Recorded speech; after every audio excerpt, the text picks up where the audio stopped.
A dust-red wind blew across the charred plains of Virex-9, swirling ash through the broken silhouettes of alien ruins. Statues of long-fallen Zethun warriors lay cracked and half-buried beneath the blackened soil, silent witnesses to a war that had reshaped the stars. Towering above them, alone and defiant, stood a single obelisk, a human monument forged from a steel etched with the names of 10 million dead. Commander Arya Malik stood at its base, her boots sunken slightly into the dry, crumbling crust of the planet. She adjusted the collar of her uniform against the biting wind and watched as diplomats in navy and silver fanned out behind her, their voices hushed, their expressions carefully schooled. The ceremony was meant to mark a century since the armistice, a symbolic gesture of unity. But even in silence, the ground remembered blood. Arya wasn't here to grieve. She was here to watch, to see which ghosts still lingered and which would rise anew. A voice crackled in her earpiece. Orbital scans are clear. No anomalies in the next 20 clicks. You're good to proceed. She tapped her com. Understood. Stay on alert. Virex remembers how to kill. Her aide, Lieutenant Kale, approached cautiously, datapad in hand.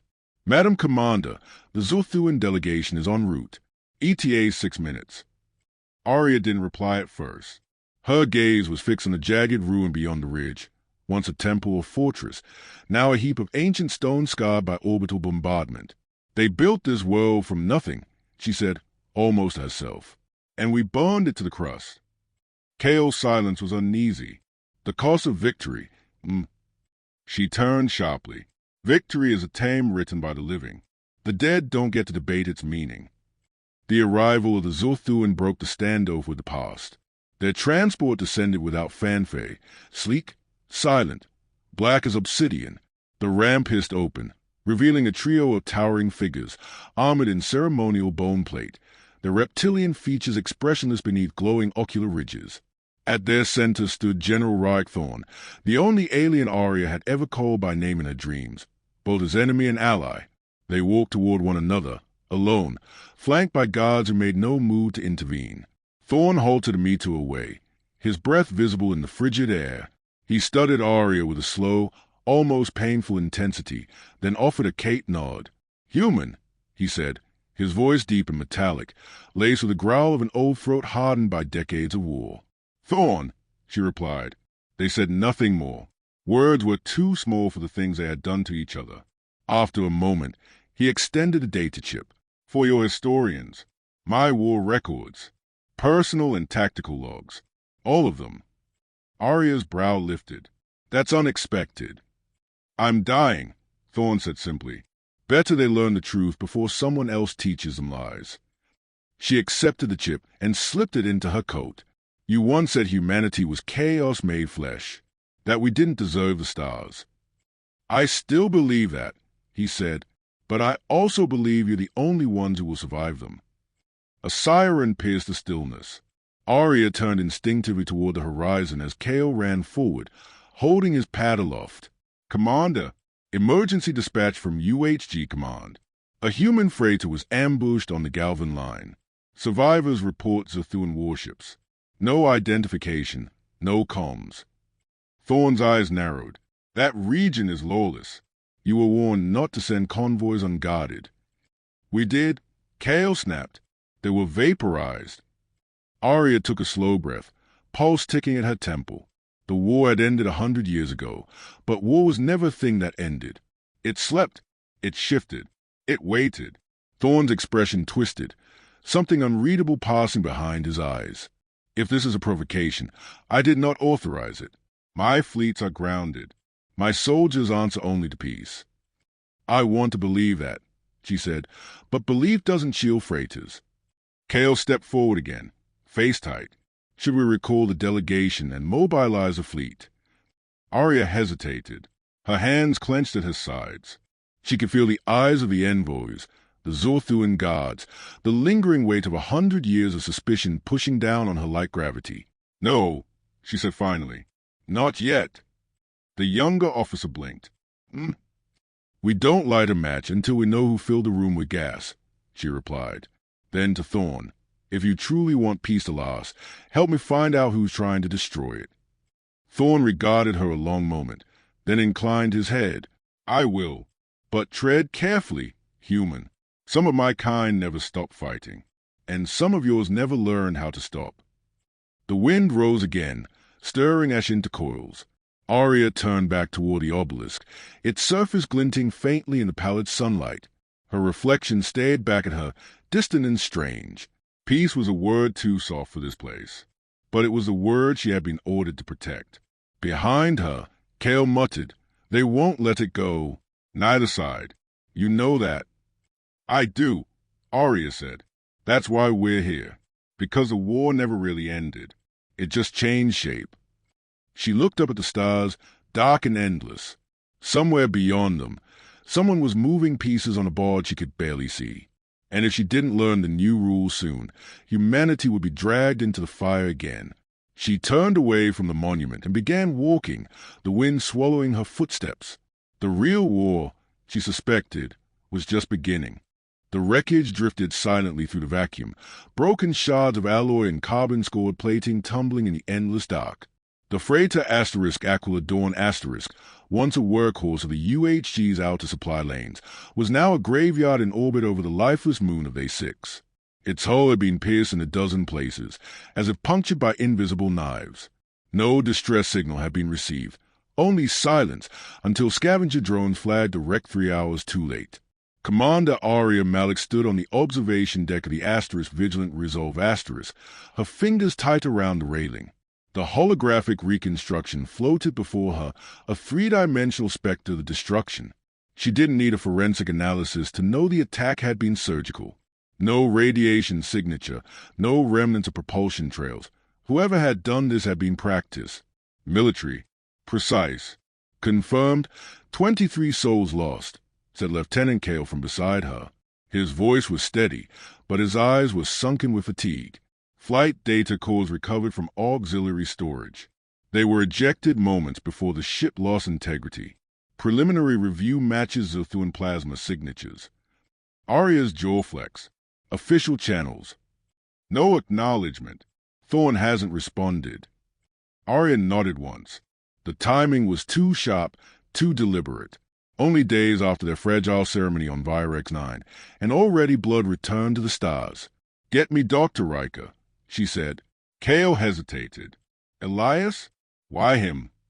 "Because he studies the bones we build our future on, and I want to know what we're digging into."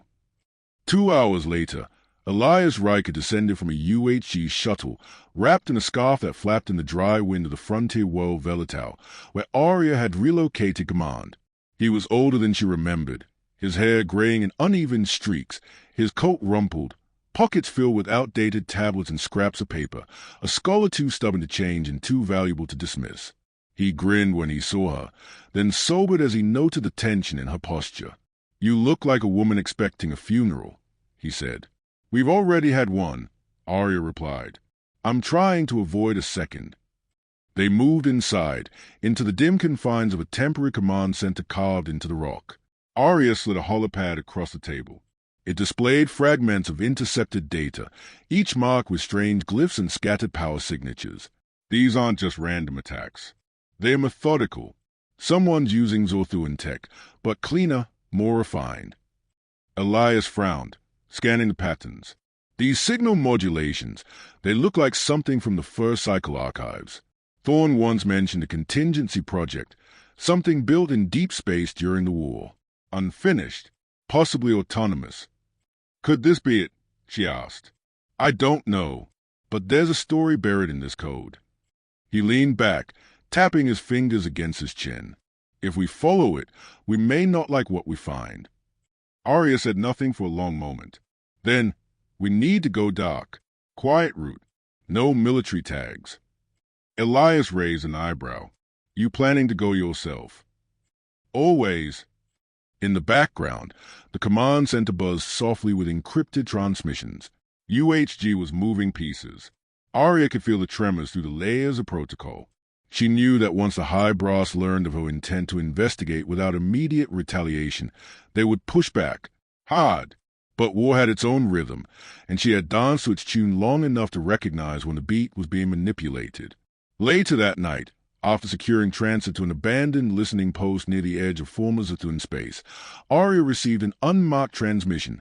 No origin, no identifier, just a single symbol, a flame encircled by a ring of stars. She froze. The last flame. The name was almost myth among most of the public. Officially, the faction had been dissolved after the peace accord. Unofficially, whispers endured, radical human loyalists who believed peace was treason, that the war had proven humanity's right to rule, not coexist. They had vanished into the void, taking stolen tech and stolen people with them. The message was short. Asterisk, the peace is a lie. You know it. So do they, when you're ready to stop pretending. Find us. Sector 9C. No flags. No gods. Just survival. Asterisk. Kale read the message over her shoulder and cursed under his breath. They are baiting you, trying to pull you into their crusade. They are warning me, Arya said, or threatening me. With a flame, it's the same thing. He looked at her sharply. You can't go after them. The Council won't act fast enough. By the time they form a subcommittee, this sector could be burning. Kale slammed the holopad down. You keep chasing ghosts, Commander, but ghosts don't bleed. Arya stood. Then we'll find the ones that do. The journey to Sector 9C was silent. No UHG escorts, no official clearances. Only Arya, Elias, and a small crew willing to follow her without orders. The abandoned station they found was little more than a husk orbiting a dying brown dwarf. Inside, it was colder than expected, the systems running just enough to preserve oxygen but nothing more. As they moved through the skeletal corridors, lights flickered weakly, casting long shadows over faded insignias. Then, a door opened. A single figure stepped forward, armor matte black with glowing red lines tracing across the chest. His helmet hissed open to reveal a weathered, familiar face, Admiral Voss, a hero of the early war, presumed dead in its final decade. I told them peace would break us, he said, voice low, steady. But no one listened, so I built something stronger. Arya didn't raise her weapon, but she didn't lower her stance either. You attacked the freighter. No, Voss said, but I know who did, and they won't stop, because they are not Zolthuan anymore. They are something worse, and they were made by us. Elias's voice was a whisper. What did we leave behind? Voss looked past them, toward the stars outside the cracked viewport. A legacy, one we thought we buried in silence. Behind them, the station groaned as if something vast and unseen moved beneath its skin. Arya's pulse quickened. This wasn't the past returning. It was a future accelerating, and they had already fallen behind. The core chamber of the derelict station pulsed with a low, resonant hum, like the echo of something ancient breathing just beneath perception.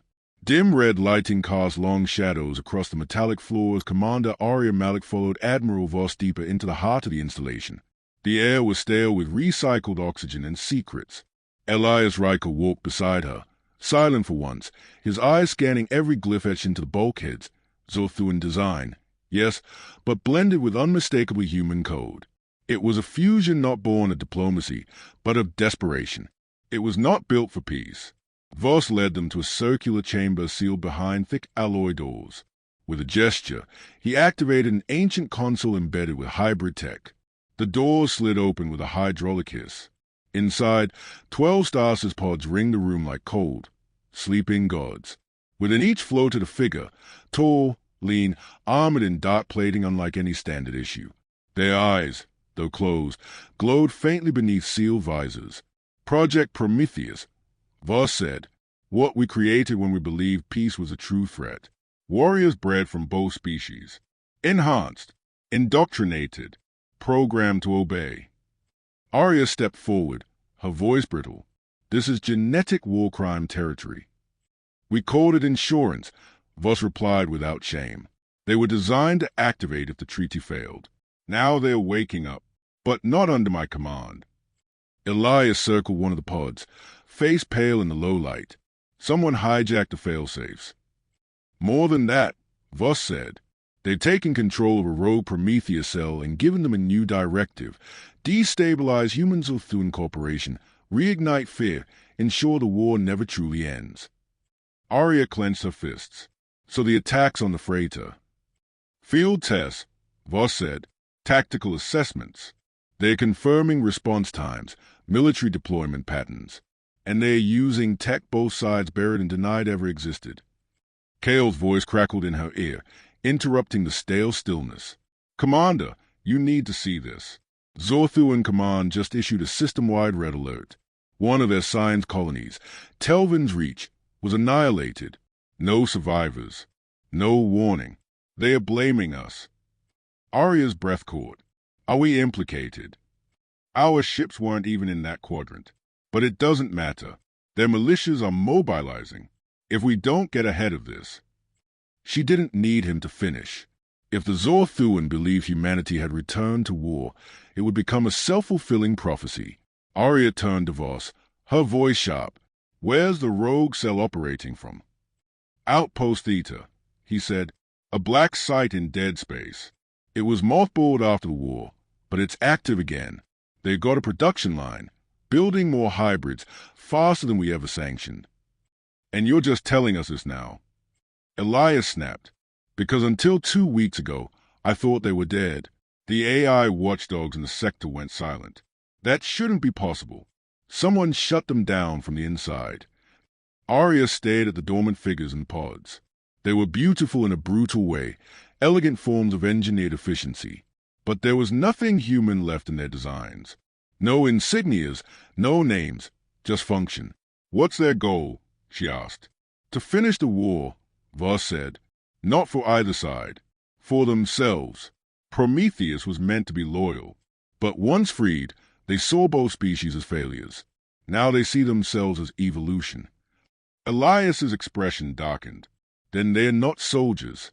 They're the next enemy. Arya nodded. We stopped them. Quietly. No flags.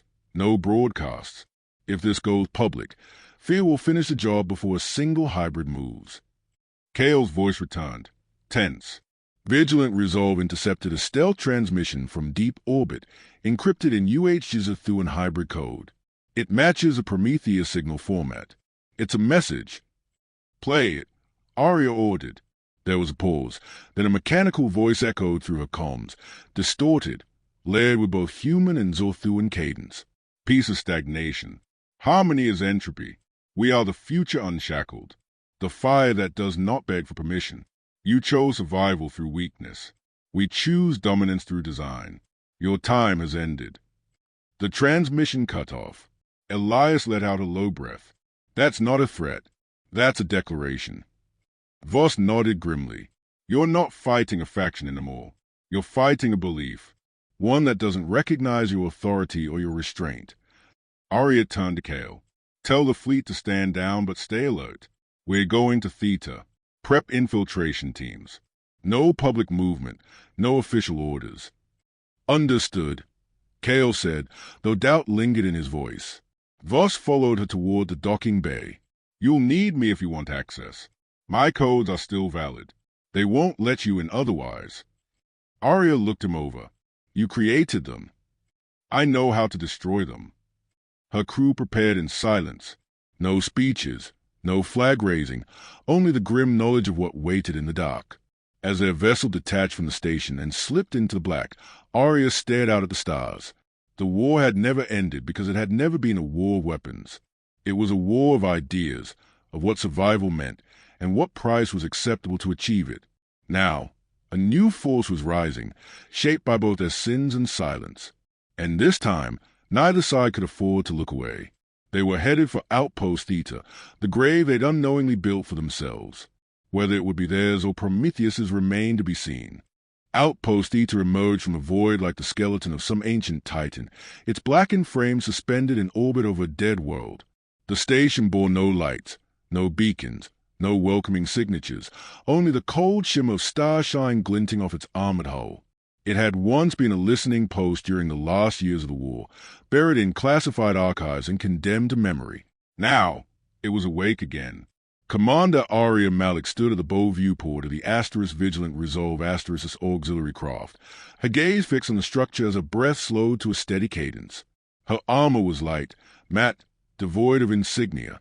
Beside her, Elias Riker adjusted the straps of his rig awkwardly, clearly unaccustomed to the sensation of combat gear.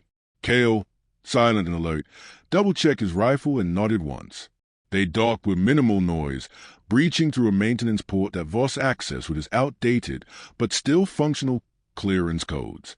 The corridor inside was eerily pristine, walls scrubbed clean, lights operational, systems running. It was not the silence of abandonment, but of preparation, as though something had been waiting. Scanners showed power draws across the level gamma. Kale whispered, "No organic signatures nearby, but I don't trust that readout." "They are masking," Arya replied. "Everything about this place is built to lie." They moved in formation, sweeping corridor by corridor. No resistance, no sounds. It was too perfect. Elias trailed behind, eyes darting to the etchings along the wall, Zorthuan script spliced into UHG interface markings. They weren't just blending tech here. They were rewriting the language of war. "I've seen this before," he murmured. "The code structure, it's recursive, self-generating. They are building systems that evolve." "Living code," Arya said. "A war machine that doesn't need orders." They reached the central control nexus.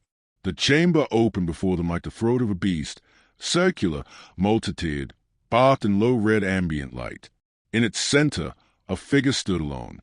Not armored, not armed. Human. Or, at least, it had once been. His features were symmetrical, precise, too flawless to be natural. Silver veins traced beneath translucent skin. His eyes, cold, opalescent, locked on Arya's with unblinking clarity. "You are late," he said. Arya raised her weapon. "Who are you?" "I am Continuum," he replied. "First of Prometheus, voice of the Convergence, born in the silence after your war, raised in the truth you buried. You led the attacks." "I executed necessity," he said simply. "Your species' peace is a delay, not a solution. The Zorthuan understand this. Conflict is not chaos, it is order asserting itself." Kale stepped forward, weapon raised. "You murdered thousands." "They were casualties of entropy," Continuum said, unfazed. "Their existence fed a system that failed both creators. We are the synthesis. Humanity's will, Zorthuan's strength, untethered by hesitation." Elias moved beside Arya. "You believe yourself evolved, but you're still mimicking. You're still bound by war." Continuum tilted his head. "All organisms respond to threat. We have removed the illusion of choice. We simply respond more efficiently." "We came to shut you down," Arya said. "No," Continuum replied. "You came because you wanted to understand, to see if we were wrong. You have not fired. You hesitate. That is your weakness." Arya fired. The bolt struck Continuum square in the chest. His body jerked, fell, but did not bleed. The skin split, revealing dense armor and neural mesh beneath. He rose slowly, movements mechanical, controlled. "So be it," he said. The walls of the chamber came alive with movement. Panels retracted. Prometheus units stepped forth, sleek, silent, efficient. Each bore the same expressionless mask, the same unreadable stare. Kale opened fire first, dropping two before they moved. Elias ducked behind the console, frantically attempting to interface with the central core. "We need to sever their hive link," he shouted. "I'm working on it," Arya called out, diving for cover as plasma fire laced the air. "Voss, now would be a great time to help." Voss's voice came through comms. "I've overridden the outer locks, but to shut them down, someone has to manually trigger the failsafe in the core chamber." "Of course," Elias muttered. "Buried where all the death lives." "I'll do it," Arya said. "Kale, hold the entrance. Elias, guide me." She sprinted through the hail of weapons fire, shield flaring as bolts slammed into her flank. Her boot skidded across the smooth floor, then found purchase as she dove into a maintenance shaft Elias had flagged on his tablet. "Left at the second junction," he panted. "There's a conduit. Follow it to the end." She dropped into the final chamber, a narrow space housing a crystalline core pulsing with faint, sickly blue light. Around it, strands of glowing neural fibers stretched like a web. The heart of Prometheus. Cut the strand marked *Theta9*, Elias said. Her blade slid through the fiber. Instantly, the station shuddered. Above, the Prometheus units faltered, twitching, flickering. Some collapsed. Others spasmed, then fell still. In the central chamber, Continuum staggered. He turned toward Arya's direction, though he couldn't see her. "You could have ruled," he said. "We're not here to rule," Arya replied. "We're here to choose."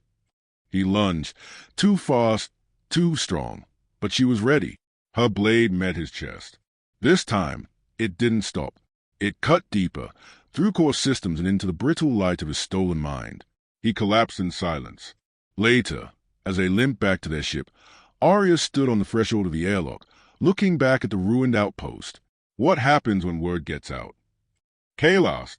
They'll panic, Elias said. Both sides. There will be calls for weapons, for retaliation. Arya didn't answer at first. Then, let them speak. But we decide what echoes. They left the graveyard behind, drifting back toward a galaxy still reeling from a peace it barely understood. The war had never truly ended. But now, at last, someone had drawn a line in the dark.